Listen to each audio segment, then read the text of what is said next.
I don't know if I can fully articulate why this rhetoric bothers me in 180 seconds or less, but I can try. I want to preface this argument by saying that this country was ultimately established by aristocratic, wealthy landowners who believed that in order for you to be qualified to run this motherfucker, you had to be an aristocratic, wealthy landowner. Oh, and white. That's like the key qualification. So much so that the propaganda of this country has spent years making sure that we automatically assume white male leadership with competency. Which I'd like to thank Donald Trump's presidency for firmly disproving that.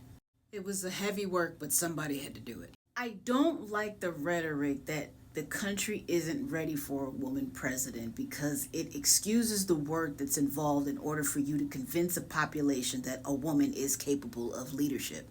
Of the two women who have run for the office of presidency during the time I've been alive, neither one of them had run a satisfactory campaign. It wasn't a matter of qualifications. It was a matter of a failure to connect to their voter base and a failure to understand the core issues that were really affecting them on either side of the aisle, and no clear articulable plan as to how it was you were going to get us out of the situation that was the shit show that has been American politics and the economy for the last several years.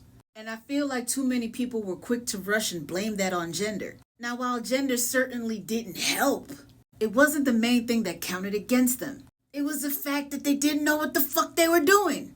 As far as a campaign is, that is. They weren't unqualified for political office. Obviously, they held the role of senators, but connecting with the people, not something that they excelled at. The task of a person who is going to be successful in becoming a female president is going to be multifold. One, as I stated, they're going to have to connect with their audience base, which means they are going to have to understand what makes the American people tick and how to reach them. Two, they have to be prepared to be questioned on all fronts and know how to handle it not only with grace and style, but create memeable worthy moments, because this is the age of the internet, that will have the people rallying behind them.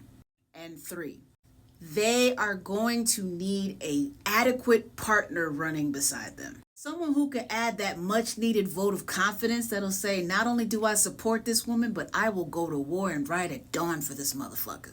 Then once she gets in office, she needs an ironclad plan for the first 100 days. Something that will deliver short-term results, secure the promise of midterm results, and have an eye towards the future of this country beyond just her 4 years in office. She can do that. She got a shot. A slim one, but a shot nonetheless.